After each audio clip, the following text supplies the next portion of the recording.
Assalamualaikum warahmatullahi wabarakatuh. Halo semuanya, selamat datang di channel Risma. Pada kesempatan kali ini kita akan sharing kehamilan bersama Risma.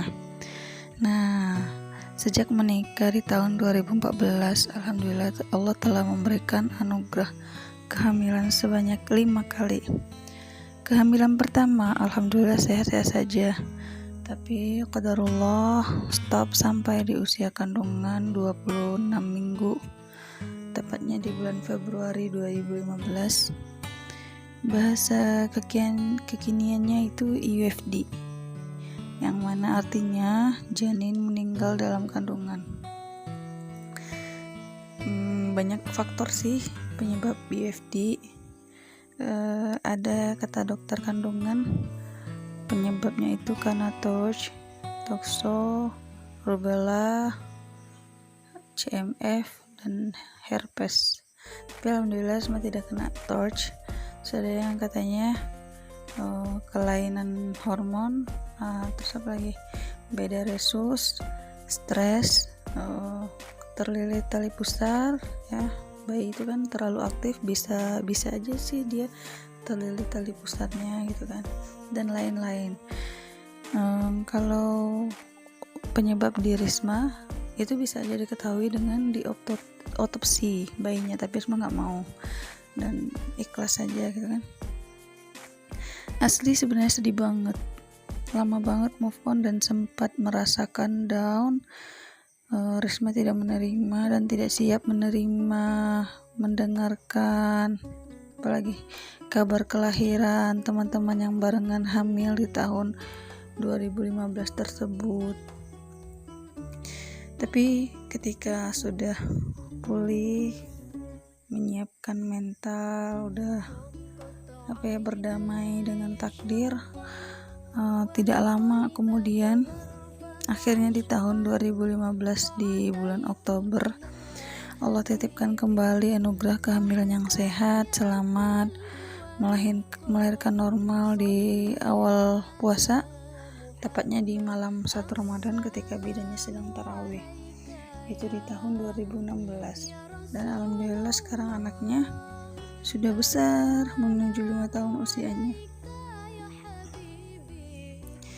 Ketika anak saya yang lahir 2016 itu namanya Maryam ya, dia berusia 1 tahun. Nah di tahun 2017 itu saya hamil yang ketiga, tapi keguguran di usia kehamilan 8 minggu.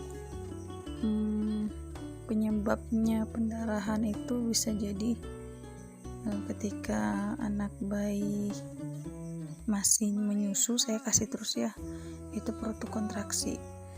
Bisa jadi penyebabnya karena kita menyusui atau karena kelelahan, kecapean. Karena saya waktu itu aktif banget online shopnya gitu. Lalu di tahun 2018 awal itu tepatnya si kakak Maryam menjelang 2 tahun. 2 bulan lagi 2 tahun. Berarti 22 bulan usianya di bulan April. Hamil kembali. Alhamdulillah kehamilan keempat ini sehat, berjalan lancar, persalinan normal Desember 2018, meskipun tensinya tinggi sekali, tensinya 180, dan ketika sharing teman-teman pernah bilang hati-hati, itu hampir dikatakan gejala preeklamsia katanya. Saya juga nggak paham istilahnya apa, yang mana itu bermakna keracunan kehamilan. Nah itu memang resikonya janin bisa meninggal juga, dan insya Allah qadarullah alhamdulillah bisa melahirkan dengan sehat. Ketika itu ceritanya saya ke bidan jam 4 ya kalau nggak salah, jam 4 atau jam setengah 4, yang jelas 30 menit sebelum subuh. Nah ketika itu bidannya belum ada, yang ada asisten pengganti karena bidannya lagi pergi kenduri ya, ke acara, jadi tidak berada di tempat. Nah temannya bidan juga. Ibu tuh pertama kali mengukur tensi, setelah itu belum ngecek pembukaan atau gimana, tinggi kata ibunya, entah 100 berapa ya, 140 atau 150. Jadi diusahakan tensi saya itu turun lagi gitu, tapi nggak bisa, makin tinggi. Itu udah pembukaan, udah bukan kontraksi palsu lagi, cuman belum dicek sama ibunya kan. Saya izin ke WC, permisi mau air kecil, pulang setelah dari WC ibunya ngecek lagi 180, kata ibunya. Ini gimana ini, saya nggak berani nanganin gitu kan. Tapi setelah itu coba kita cek dulu pembukaannya kan, lengkap kata ibunya. Padahal ketika pertama nyampe saya nggak ada di VT, nggak ada dicek berapa pembukaannya. Tahu-tahu pas dicek udah lengkap aja. Ibunya shock gitu kan ya, sempat juga melihat raut wajah bidan tersebut, panik gitu kan. Kata ibunya, nggak usah ngejan. Nggak bu, saya nggak ngejan. Bacaan wirid yang saya bacakan itu seingat saya, Hasbunallah wa ni'mal wakil, ni'mal maula wa ni'man nasir, sama surat Al-Zalzalah. Ya, itu. Sama mengingat kebaikan yang telah saya berikan di akhir-akhir ini. Ya Allah, saya telah bersedekah kepada anak yatim Lombok. Itu saya baca-baca terus, ya Allah, kalau memang Engkau perkenankan, kabulkanlah doa-doa anak yatim, karena setiap malam Jumat anak yatimnya mendoakan setiap donaturnya. Itu terus saya ulang-ulang. Kata ibunya, jangan ngejan ya. Enggak bu. Tahu-tahu kata ibunya, bayinya udah keluar dengan selamat tanpa ngejan. Mungkin efek kontraksi itu kan udah mendorong bayinya, dan syukurnya bayinya tidak besar ya, 2,7 beratnya. Nah, di tahun 2020 ketika yang lahir di Desember 2018 laki-laki namanya Umar. Nah, di tahun 2020 ini Umar baru setahun setengah. Nanti Desember ini 2 tahun. Seminggu lagi ya. Tanpa risma duga dan tanpa disangka, anugerah itu datang kembali di bulan Juli-Agustus 2020. Kami terima dengan senang hati. Kami tidak ada mengumpat-ngumpat meskipun kondisi perekonomian belum stabil ya.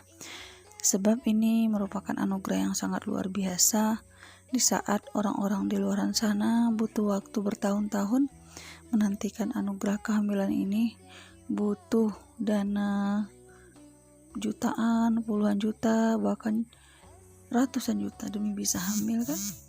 Sementara kami diberikan tanpa keluar dana, alhamdulillah. Sama sih di kehamilan 1, 2, 3, 4, 5 itu awal-awal kehamilan mengalami morning sickness seperti ibu hamil pada umumnya. Namun mual muntahnya berbeda-beda antara kehamilan Maryam, Umar.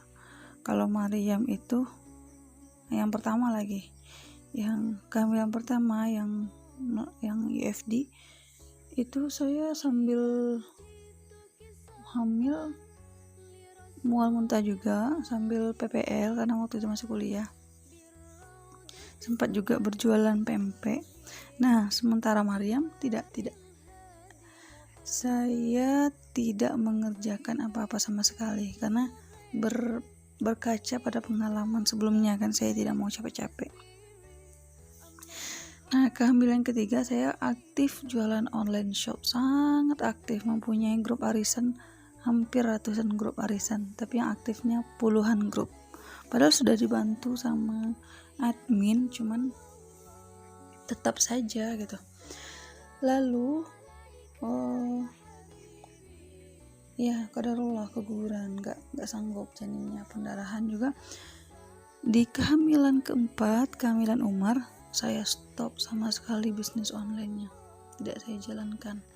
Dan di awal-awal trimester pertama itu bertepatan dengan bulan puasa. Nah, lucunya justru puasa saya full. Kenapa begitu? Karena kalau saya makan, saya muntah. Nah, daripada menahan-nahan tanpa niatan, saya niat puasa aja. Ya Allah, saya puasa Ramadan, saya niat puasa. Kalau emang gak sanggup nanti saya lepas. Tapi alhamdulillah sanggup. Makan sahur gak muntah. Makan, karena Pak masih pagi banget ya. Dia mulai mual pusingnya ketika jam 8, jam 9 pagi itu kan. Tapi hebatnya suami saya tidak membiarkan saya merasakan pusing di rumah.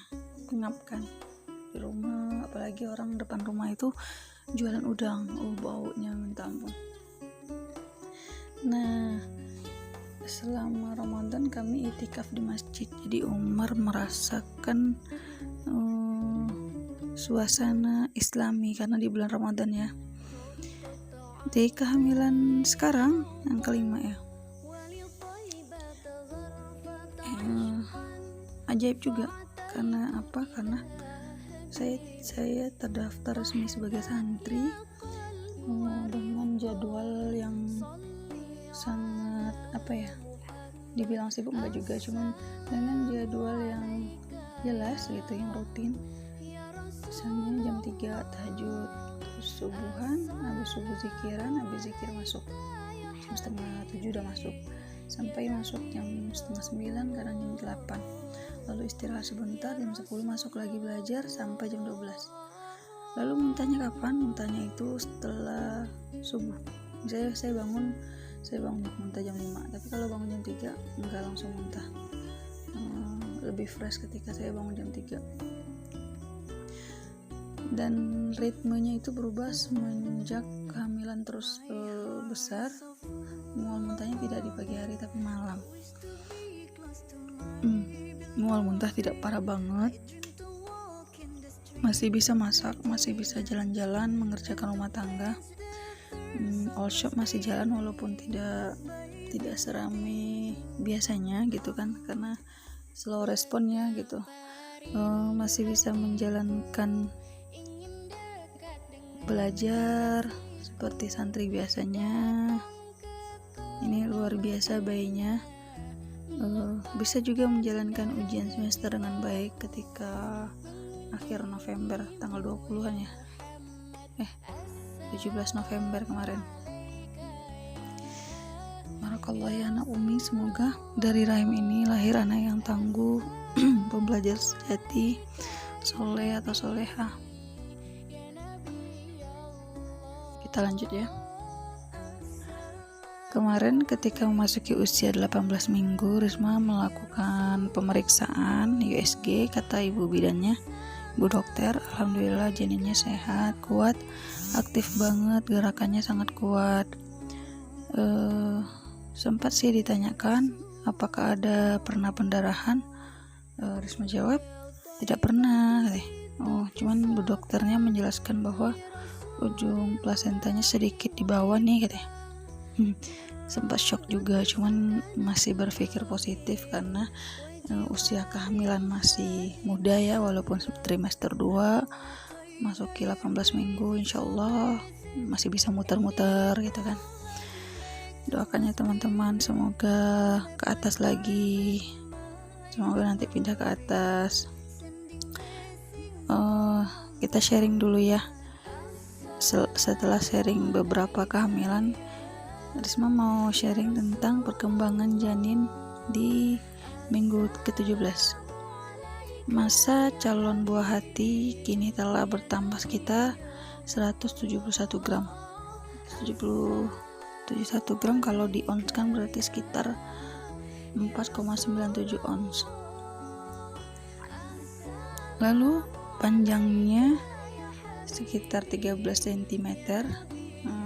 Tinggal ambil penggaris, ukur segitulah kira-kira. Tulangnya semakin mengeras, janin telah tampak lebih sempurna, proporsi bentuk tubuh telah terbentuk. Walaupun telah ada kelopak, namun matanya masih tertutup rapat. Lalu panjang keseluruhannya kira-kira sama dengan buah alpukat. Karena sistem persendiannya telah berkembang lebih sempurna, maka ia dapat bebas bergerak dan bermain di dalam rahim, termasuk memainkan plasentanya. Sesekali ia mencoba menarik ulur plasenta dan memegangnya beberapa saat di usia yang minggu-minggu seperti ini. Demikianlah video kali ini. Terima kasih sudah menonton. Semoga ada video lanjutannya terkait sharing kehamilan ya. Semoga bermanfaat. Assalamualaikum warahmatullahi wabarakatuh.